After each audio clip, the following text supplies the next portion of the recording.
No auge do século XVIII, o reino mais glorioso da Europa enfrentaria um adversário poderoso, a força de seu próprio povo.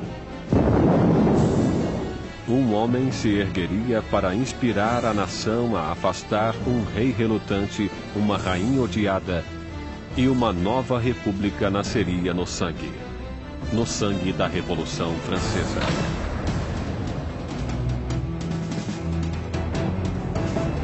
A Revolução Francesa, distribuído por Logon, versão brasileira Sérgio Moreno. 1794, prisão de Concierge, uma fortaleza impenetrável às margens do rio Sena. Úmida, infestada de ratos, conhecida como a Anticâmara da Morte. Dentro, a voz da jovem nação está prestes a ser silenciada. Enquanto seu cabelo é cortado e seu pescoço fica nu para a lâmina da guilhotina, Maximilien Robespierre prepara-se para pagar o preço pelo cataclismo deixado à sua volta. A explosão de acontecimentos que tornaram-se a Revolução Francesa. A Revolução Francesa foi o extraordinário momento em que o povo começou a acreditar que seria possível refazer quase tudo em sociedade, que não podia somente mudar a política, as instituições, mas a própria natureza humana através da ação política. A Revolução Francesa representa a encruzilhada do mundo moderno, onde tudo começa a encaminhar-se para uma direção diferente. A Revolução viu uma terra feudal virar as costas para a tradição aristocrata e criar um novo e violento caminho para o futuro.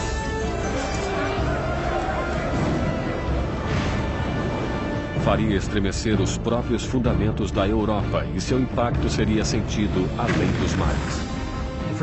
É o acontecimento mais importante da história ocidental. Há desenvolvimentos que podem rivalizar-se com ela, como a Revolução Industrial ou o capitalismo. Não consigo pensar em nada mais importante.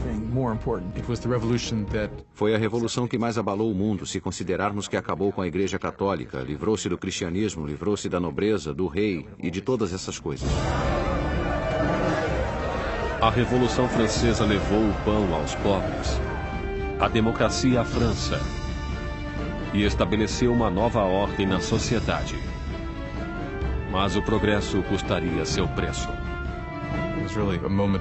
Era um momento de esperança e ambição extraordinárias e acabou transformando-se em tragédia. Ao quebrado e derrotado, Robespierre, que há pouco tempo ocupara o cargo mais alto, encontrava-se em meio à revolução mais cruel e sangrenta da Europa. Fiel a seus ideais, era chamado de o Incorruptível. Tão poderoso que qualquer manifestação sua causava o medo em toda a cidade. Um mestre em oratória, as palavras de Robespierre eram suas armas. Agora silenciado por uma bala na mandíbula, aguarda o mesmo final brutal a que obrigara tantos outros. A revolução devoraria seus criadores.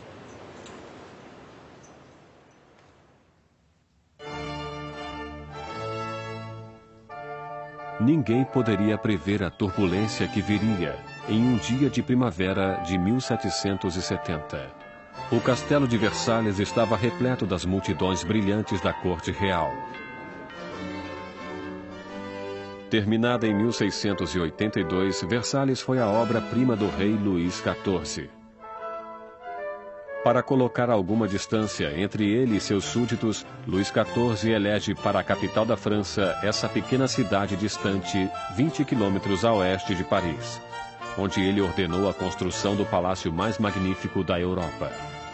Durante quase 100 anos, ele foi o trono da monarquia da nação e hoje é testemunha de um casamento muito importante. O neto do rei Luís XV, o príncipe Luís Capet, o próximo na linha do trono, receberia sua noiva.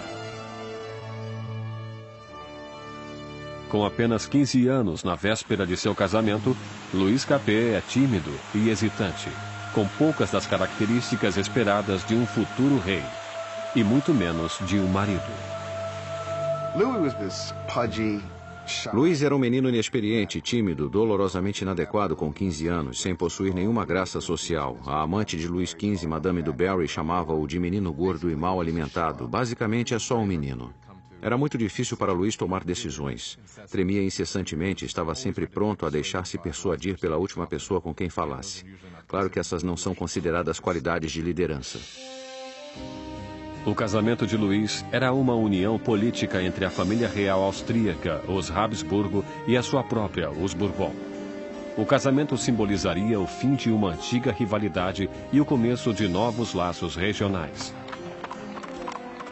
A jovem noiva chega à França. É uma menina de olhos grandes, de 14 anos. Maria Antonieta. Maria Antonieta era uma arquiduquesa austríaca. Era a filha mais jovem da imperatriz Maria Teresa. Foi para a França como parte de um acordo de casamento que representava uma grande mudança de alianças, pois pela primeira vez a França e a Áustria tornavam-se aliadas e não mais inimigas.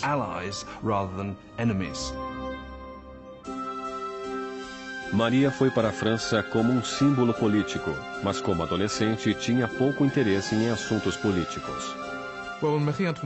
Quando Maria Antonieta chegou a Versalhes, era muito jovem, não sabia muita coisa sobre o país em que viveria, não conhecia os costumes, não sabia nada sobre a corte, era uma moça de cabeça firme e muito alegre, mas ainda era uma menina. Quando Maria Antonieta chegou a Versalhes, era apenas uma adolescente loura, olhos azuis. Era bonita. Gostava de ser atraente para as pessoas e chegou com a intenção de conquistar o marido e sua nova família.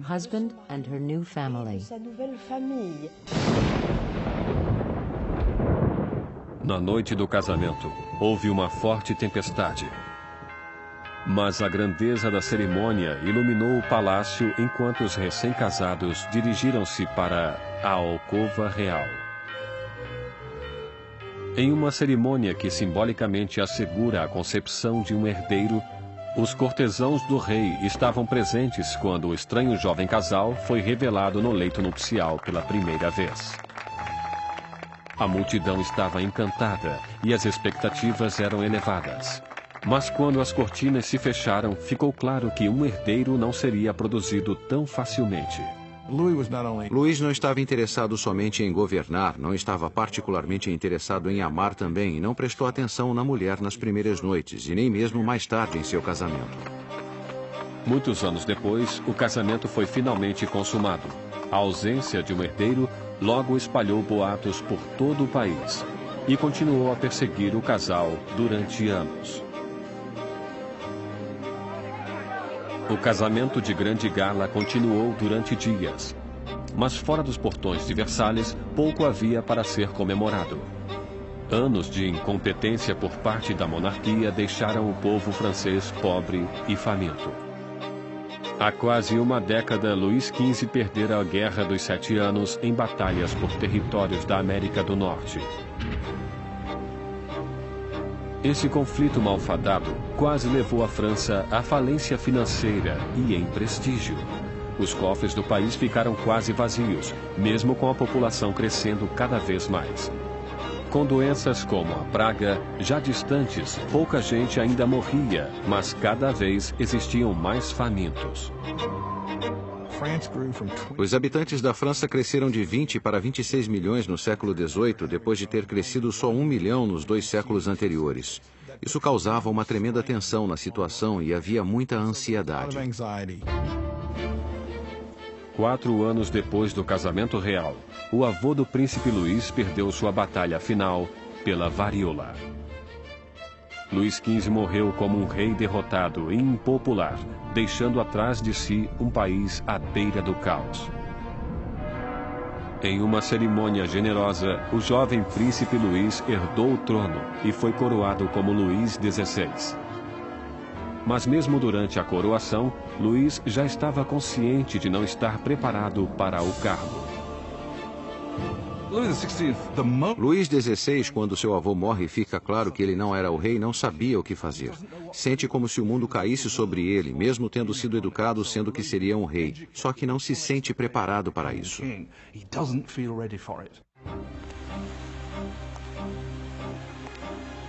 Para um reinado em crise, Luís XVI seria o pior homem a ser o novo rei. O jovem de 20 anos reza: "Protegei-nos, Senhor, pois reinamos muito jovens." Protegidos em seus aposentos reais em Versalhes, Luís e Maria iniciam suas vidas como jovens monarcas, enquanto, a apenas 20 quilômetros de distância, em Paris, outra nova era começava, que iria confrontar-se com a monarquia. Uma perigosa era de ideias. A era do Iluminismo.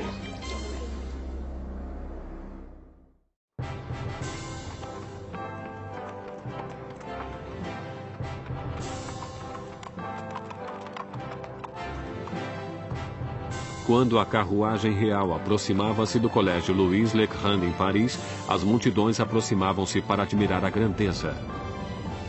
Era o dia de receber o novo rei coroado, Luís XVI, e sua encantadora esposa austríaca na cidade de Paris. E na liderança da festa de boas-vindas estava um jovem e promissor estudante de direito, Maximilien Robespierre. Quando Robespierre era um estudante, o rei visitou o colégio e Robespierre dirigiu-se ao rei em latim. Portanto, ele falou com Luís XVI quando adolescente. Enquanto Robespierre respeitosamente fez seu discurso em latim, o rei mal percebeu o garoto. Mas anos mais tarde, seus destinos cruzariam-se novamente sob circunstâncias muito diferentes e muito mais trágicas. Foi um daqueles rituais que aconteciam em todas as escolas, apesar daquele ser carregado de ironia, pois aqui temos o jovem Robespierre lendo seu discurso em honra ao homem que ele mais tarde mataria. Mas na época, o discurso era caloroso e os elogios sinceros. A visita da realeza pode ter conquistado o coração do povo, mas suas mentes inclinavam-se cada vez mais em uma direção completamente diferente. Desde a Idade Média, a sociedade europeia estivera dividida em 3 classes distintas, ditadas pelo nascimento. Havia uma grande divisão entre a riqueza da nobreza e a do clero e a pobreza dos camponeses. Então, no início do século XVIII, a razão e a ciência começaram a desafiar as antigas tradições. Varrida por uma corrente de inovação e por nova literatura, Paris torna-se o centro filosófico do mundo. A cidade pulsa com o florescimento do conhecimento, um brilho cheio de possibilidades. É a era do Iluminismo. O iluminismo é um movimento que diz para não confiar em autoridades ou em qualquer coisa que alguém lhe tenha dito. Pense por si mesmo, teste você mesmo. No antigo regime da Europa, diziam o que deveria ser pensado. Recebiam informações do alto, dos padres, dos governadores. Portanto, a ideia de poder mapear o conhecimento humano e ter acesso a ele era revolucionária. Nos salões de elite de Paris, os aristocratas reuniam-se para discutir autores do iluminismo e a era burguesa da razão. Voltaire, Rousseau, vozes frescas que pregavam a liberdade, o controle do próprio destino e, acima de tudo, a igualdade. A paixão por essa nova literatura encontra-se principalmente na classe superior, mas como o iluminismo atingia todos os níveis da sociedade, o grito de igualdade começou a ameaçar o modo aristocrático de vida. O que torna essa ideia perigosa é que mais cedo ou mais tarde haveria a pergunta: por que os aristocratas são privilegiados? O mundo poderia mudar para tornar-se um lugar melhor? O progresso é possível? Isso minaria a ideia de que a monarquia é natural, a aristocracia é natural e que a hierarquia é natural. Para ver o iluminismo em ação, era apenas necessário olhar para o outro lado do Atlântico, onde os americanos lutavam por liberdade da antiga inimiga da França, a Grã-Bretanha. O jovem rei Luís quis vingar-se das derrotas de seu avô e viu a oportunidade na Guerra Americana pela Independência. Luís dedica à causa um total de 2 milhões de liras, o suficiente para alimentar e abrigar 7 milhões de franceses durante um ano. O investimento marcaria o início do colapso financeiro da França. A América levou a França à falência devido à dívida em que a monarquia francesa incorreu para lutar na guerra para a independência americana. Isso foi crucial para a situação financeira da monarquia francesa, porque ela não tinha como pagar aquelas dívidas. Enquanto Luís enviava tropas e dinheiro para o outro lado do Atlântico, Maria ocupava-se em criar suas próprias dívidas. A vida em Versalhes é uma rotina sem fim de rituais arcaicos e formalidades. Existiam cerimônias para o despertar dos reis, para vestirem-se, para comer, para recolherem-se ao leito. Para divertir-se em meio àquela loucura de rituais, Maria Antonieta preside desfiles de uma moda cada vez mais audaciosa. Maria era obcecada pela moda, especialmente penteados criativos que levavam horas e mais horas para fazer, usando todos os tipos de ornamentos e frutas. Para muitos, aquilo era obsceno. Passou a representar tudo o que havia de errado com ela, com Versalhes e com aquela cultura. Maria ocupa-se também com os boatos da corte, jogando e inventando diversões. Como suas despesas aumentavam cada vez mais, Maria foi apelidada de Madame Déficit. Maria recebeu o nome de Madame Déficit quando o país encontrava-se em um caos econômico e ela continuava a gastar como se nada acontecesse em vestidos, joias, sapatos. Era a Imelda Marcos da época. De todas as dívidas de Maria, a maior de todas era para com seus pais. Um herdeiro para o trono. Durante 7 anos de casamento, Luís e Maria ainda não tinham produzido um filho. Maria encontrava-se em uma posição tremendamente humilhante. A função de uma rainha era produzir um herdeiro. Era absolutamente necessária a presença de um filho.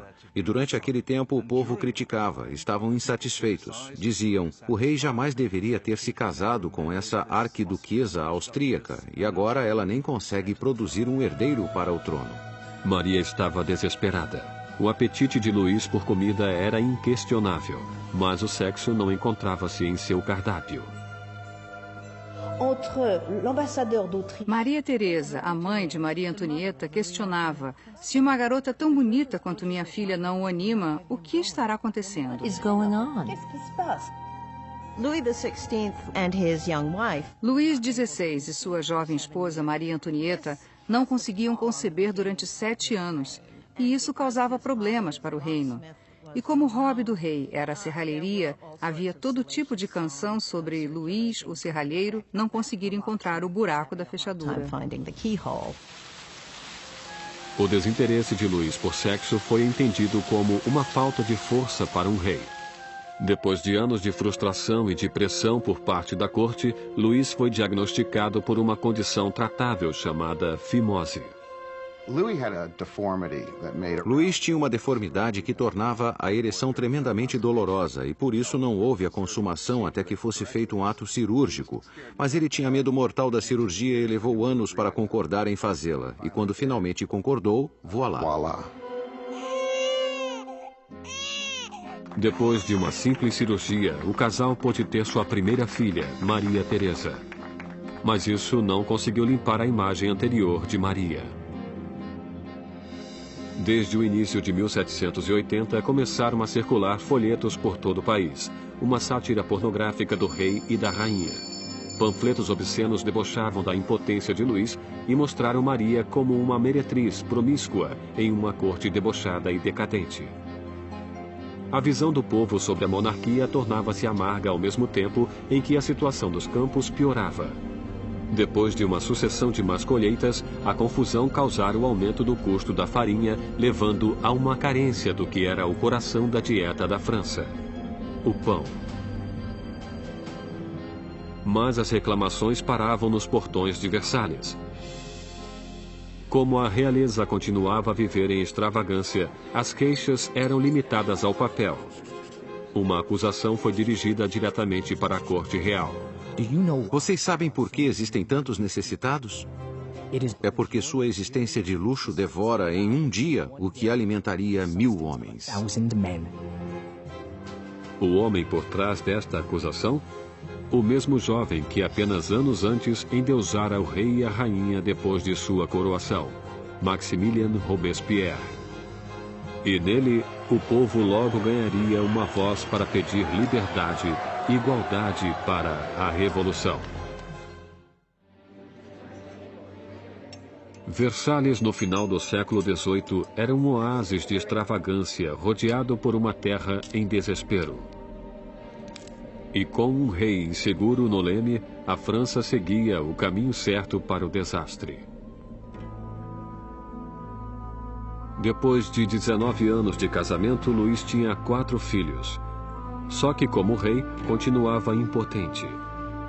Em uma tentativa de demonstrar liderança, Luís ousa fazer reformas financeiras.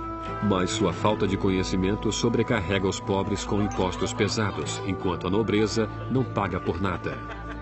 Com a economia em ruínas e o povo agitado, parecia que até os céus estavam zangados, torturando a França com o pior inverno em 90 anos. Se Deus alguma vez interveio para piorar a situação, o verão de 1788 e a primavera de 1789 foi o momento em que isso aconteceu. No verão de 1788 já existia uma crise política germinando e ela desenvolvia-se ao mesmo tempo que uma grave diminuição de alimento. Para o povo da França do século XVIII, a farinha era a essência da vida. O pão, a medida da existência. A pessoa mais simples da França consumia pelo menos 1 quilo de pão por dia. O pão era muito importante. Seu preço foi sentido por todo mundo. Se o preço dobrasse, era um sinal de más notícias. Com os enganos financeiros cometidos por Luís, o custo da farinha aumentou horrivelmente. A quantidade de alimentos era pequena. E o custo de um pãozinho logo era igual ao do salário de um mês. A fome tornava-se ira. Revoltas surgem por toda a França. Casas são destruídas. Padarias são roubadas. E os padeiros que não podiam mais vender o pão eram linchados.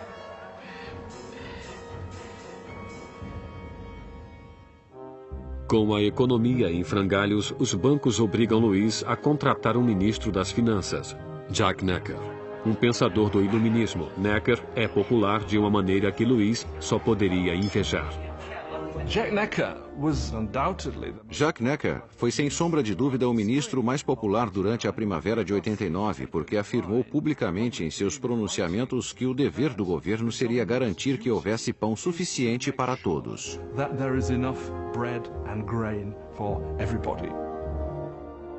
Com a nação em uma crise fiscal, Necker insiste que Luís faça uma reunião do corpo representativo tradicional do reino, os Estados Gerais. Era a primeira vez em que os representantes eram convocados em 175 anos. A França estava organizada politicamente em algo chamado de 3 estados. O primeiro estado era o clero, o segundo era a nobreza e o terceiro todos os outros. E segundo os censos contemporâneos, os 2 primeiros estados ocupavam 3% da população e o terceiro estado 97%. Muitos julgaram o fato injusto para com o terceiro estado, que era a maioria da população, ter somente 1/3 dos representantes. Sentiram que seria injustiça a existência de um parlamento com 3 câmaras, onde 2 delas, a nobreza e o clérigo, venceria nos votos o povo. 4 de maio de 1789. Um jovem e habilidoso advogado e político chegou a Versalhes. Maximilien Robespierre chegou para ficar diante dos Estados Gerais como representante, para lutar por uma voz justa para o povo que ele representava, o terceiro Estado. Órfão nascido no interior, Robespierre obteve uma proeminência acadêmica com seus estudos prodigiosos, tornando-se um orador eloquente, com ótima aparência, sem um fio de cabelo ou uma frase fora de lugar. Em casa, na pequena cidade de Arras, as ideias do iluminismo que absorvera nos salões de Paris fundaram uma voz poderosa, e ele tornou-se o mais importante advogado do local. Quando ele voltou para Arras e começou a praticar como advogado, lia tudo sobre o iluminismo. Robespierre era alguém que, quando praticava leis em Arras, tentava levar as ideias do iluminismo para os casos que defendia. No Estado Geral, Robespierre e seus colegas exigiam que a nobreza e o clero pagassem impostos, mas Luís sentia-se tremendamente ameaçado pelo crescente radicalismo do Terceiro Estado. Quando, no dia 20 de junho, depois de um impasse de 6 semanas, os representantes chegaram para descobrir que seriam silenciados.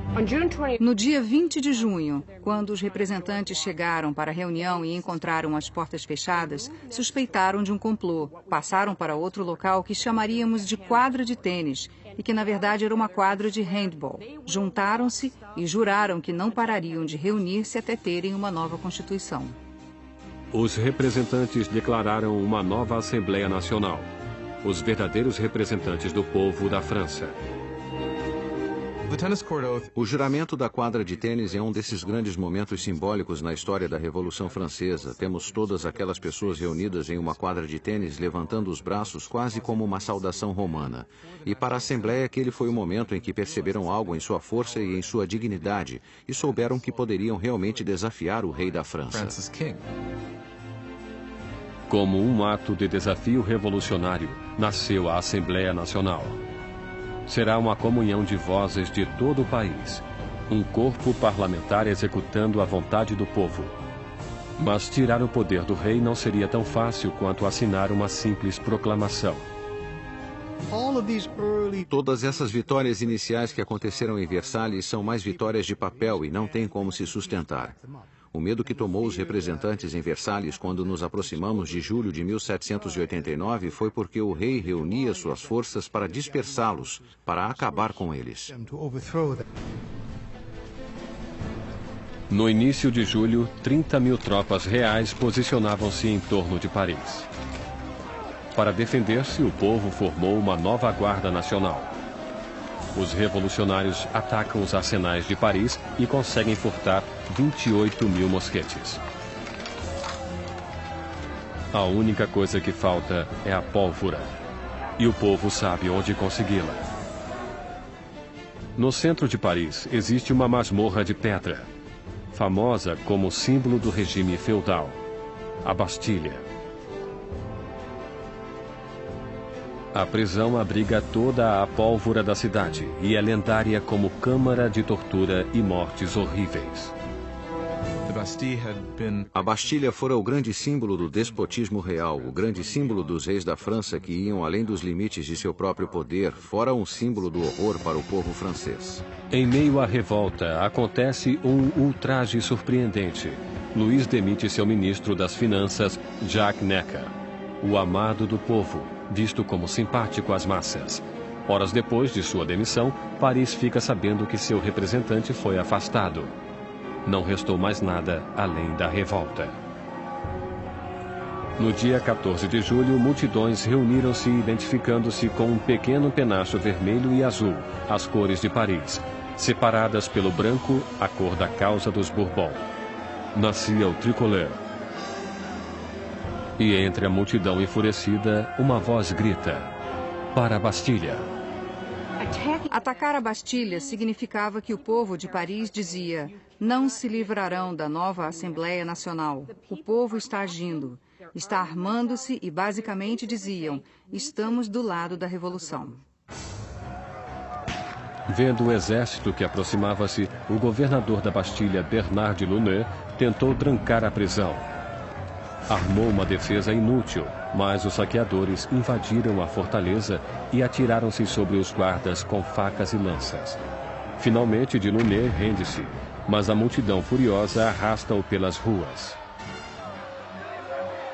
Os saqueadores exaltados chutam e esfaqueiam-no até que ele grita: matem-me de uma vez. E a multidão obedece. Ele é assassinado e nasce uma tradição revolucionária. Sua cabeça decepada desfila enfiada em uma lança.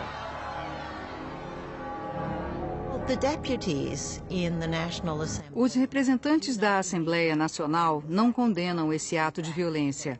Na verdade, aceitam-no. E foi essa aceitação da violência popular que, pela visão de algumas pessoas, criou um padrão que teria consequências catastróficas para o desenvolvimento da Revolução. Com a fumaça ainda pairando sobre a Bastilha, Luís XVI voltava da caça. Em seu diário, em 14 de julho de 1789, escreve nada, referência à sua caçada mal sucedida. Um ajudante surge com as notícias das revoltas e da queda da Bastilha. Luís XVI pergunta: é uma revolta? Não, senhor, ele responde. É uma revolução.